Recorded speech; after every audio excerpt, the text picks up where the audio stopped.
On the 1st of November 2005, the United Nations General Assembly unanimously called for the establishment of the Holocaust and the United Nations Outreach Program. The resolution states that the Holocaust, which resulted in the murder of 1/3 of the Jewish people, along with countless members of other minorities, will forever be a warning of the dangers of hatred, bigotry, racism, and prejudice. In the words of the Charter, affirming the dignity and worth of the human person has been at the core of the United Nations mandate for the past 70 years, reflecting how deeply the organization was shaped by the Holocaust. The General Assembly further underscored its commitment to the victims and survivors of the Holocaust when it adopted a resolution rejecting Holocaust denial. Over the past 10 years, the program has developed a global network of partners and a varied and wide-reaching initiative that encourages Holocaust remembrance and education to help to prevent genocide. The UN Holocaust Outreach Program works closely with Holocaust survivors to ensure that their stories are heard. In all of its activities, particularly with students and educators, the program draws crucial links between the underlying causes of genocide and the promotion of human rights today. In the words of United Nations Secretary-General Ban Ki-moon, combating hatred is among the cardinal missions of the United Nations. For the past decade, the Holocaust and the United Nations Outreach Program has been working with teachers and students on all continents to warn about the consequences of anti-Semitism and other forms of prejudice and to promote universal values. The Holocaust Remembrance Resolution also designated the 27th of January as the International Day of Commemoration in memory of the victims of the Holocaust. This day marks the liberation of the Nazi concentration death camp Auschwitz-Birkenau just before the end of the Second World War in 1945. In 2013, the Secretary-General and Mrs. Ban paid tribute to the liberators and victims of the Holocaust during a visit to the former camp. In 2006, the program held the first Holocaust Memorial Ceremony and Lecture in observance of Holocaust Remembrance Day in the General Assembly Hall at New York headquarters. Every year since then, prominent speakers of these ceremonies have included Holocaust survivors, academics, artists, and other public figures. The keynote speaker at the 2014 observance was Academy Award-winning director Steven Spielberg. Survivors of horror often express an undaunted, undamaged optimism, and there's nothing I know about human beings more marvelous and beautiful than this capacity to transform rage and grief into a wellspring of wisdom, progress, and justice. These ceremonies are enhanced by a series of related events organized by the program at United Nations headquarters in New York.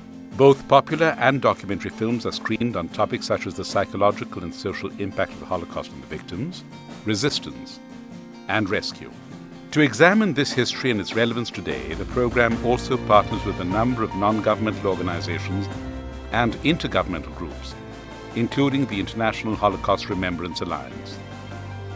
Dynamic exhibitions held in the visitors' lobby at United Nations headquarters in New York are a visible achievement of the program's partnerships with member states and civil society groups, from Memorial de la Shoah to the March of the Living and the Documentation and Cultural Center of German, Sinti and Roma.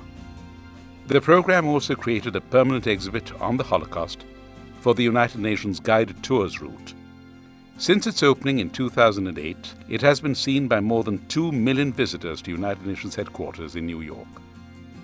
Among the UN Holocaust Outreach Program's most enduring contributions are its educational publications, produced in all 6 official United Nations languages, teacher training opportunities, and social media campaigns.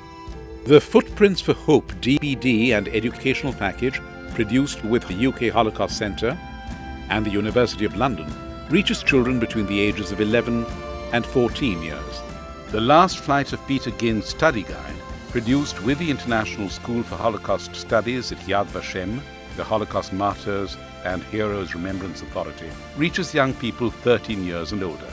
It serves as a companion to the animated documentary film produced by filmmakers at Wake Forest University and the University of Florida. A second publication for this age group was developed with Yad Vashem on women and the Holocaust. Its companion DVD includes survivor testimony provided by the University of Southern California's Shoah Foundation Institute for Visual History and Education. The program engages university students with its Discussion Papers journal. This publication includes articles drafted by scholars around the world on Holocaust education, ethics, democracy, and genocide prevention, among other topics. Most recently, the program partnered with the United States Holocaust Memorial Museum to make the museum's film The Path to Nazi Genocide and educational materials available in multiple languages to educators around the world. The UN Holocaust Outreach Program also raises awareness of the historic factors that can lead to genocide and the development of international laws that serve as a deterrent to it. To involve young people in this process, the program organized the first ever Model UN on the Holocaust and genocide prevention at the Bronx High School of Science in New York in June 2014. Another important milestone was the 65th anniversary of the Genocide Convention, with the participation of the Deputy Secretary General and experts in the field of international justice. When first established, the program raised the funds to hold 4 week-long regional training programs to give United Nations Information Center staff around the world the tools they would need to organize meaningful and effective Holocaust remembrance and educational events in their countries. In 2014, more than 140 activities were organized by United Nations Information Centers in 42 countries. The program continues to bring the lessons of the Holocaust to new generations. I thank the Holocaust survivors, member states, and many other partners that have supported this vitally important effort to prevent genocide and uphold human dignity for all.